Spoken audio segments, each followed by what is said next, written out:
calling out for like the past 5 minutes, and she just keeps calling and calling.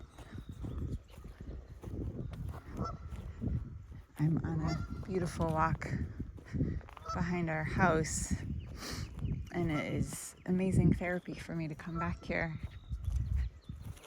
I'm just hearing all of the sounds of spring. I think she's calling her family to come and drink water.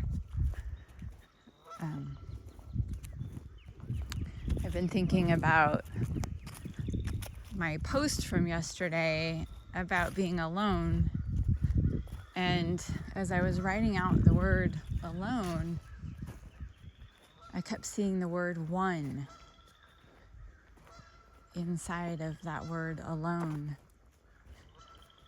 And then the more that I looked at it, and I was just playing around with writing that word in different ways, I started seeing the all one, the AL that precedes one in alone. And it really just like struck me that all one is in the word alone. And what I realized, and this has always been true for me, especially as I really learned to meditate and to connect through meditation and prayer, that we are all one in our aloneness. We are all here as singular entities, singular beings, and that fact alone connects us all. We're also all one in the fact that we share the same air. We walk on the same earth. When you exhale and I'm near you and I inhale, I breathe in the molecules that you're exhaling. The carbon that we emit is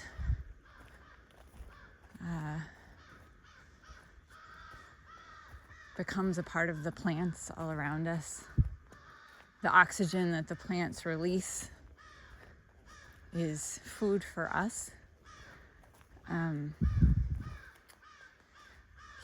just really struck by that all one inside of that word alone.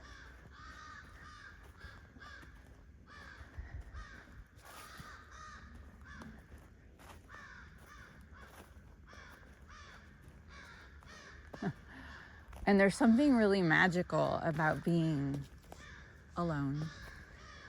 You know, when we allow ourselves to just be at ease in our aloneness. I'm listening to the birds in a different way, and to that goose back there that was calling out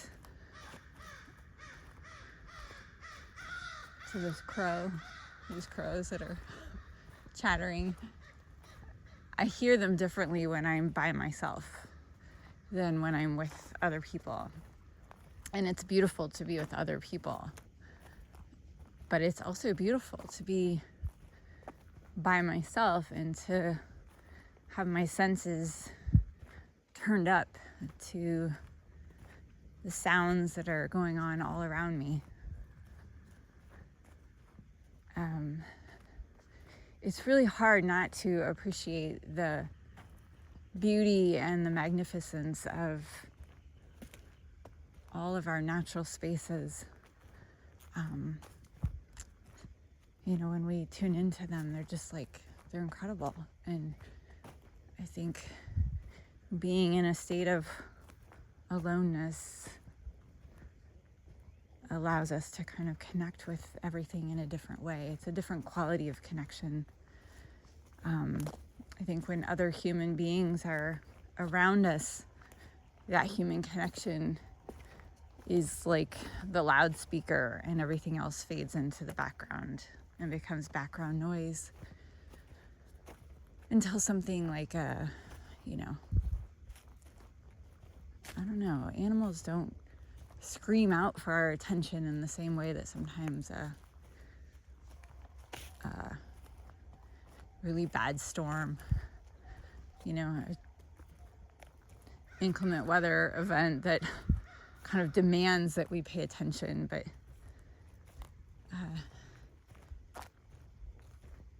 all of the other creatures kind of tend to be content to be background noise until we decide that we want them to kind of move into the foreground and be the loudspeaker. So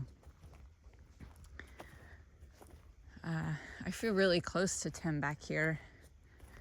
I feel one of his great loves was to track animals and to hunt, but he didn't hunt so much for the sake of the capture and the kill. He loved just reading the earth and reading the tracks and reading the rubs on the trees to know which direction the deers were going in. And he really had a way of being able to sit still and watch and listen.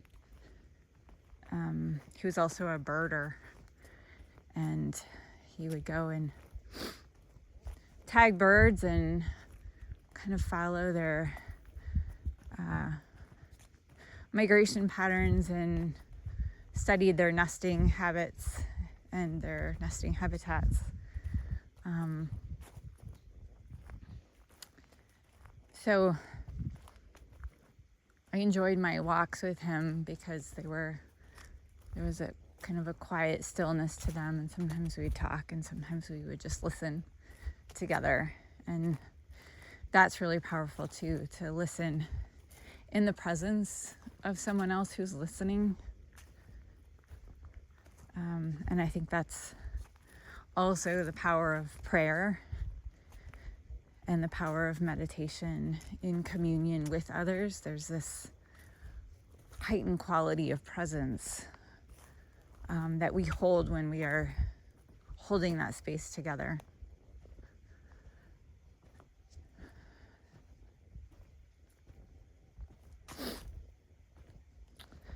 So I feel a sadness to be alone, to be by myself, to know that Tim won't be walking with me anymore, hand in hand, on these trails. But I feel grateful that I can feel him with me, and that I can tune into this magic of being all one.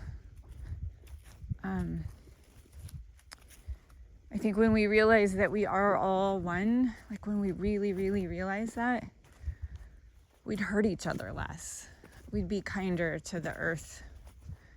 We'd be more gentle.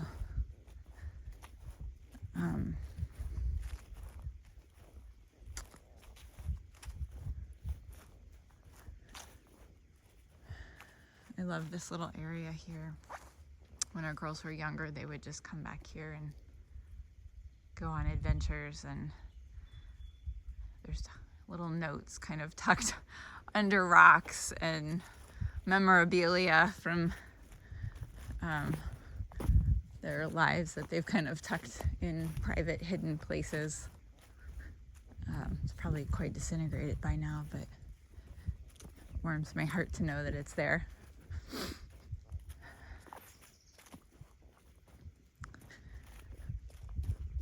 All right, thank you for listening again, and I hope that insight about the word alone gives you something to contemplate and to be comforted by.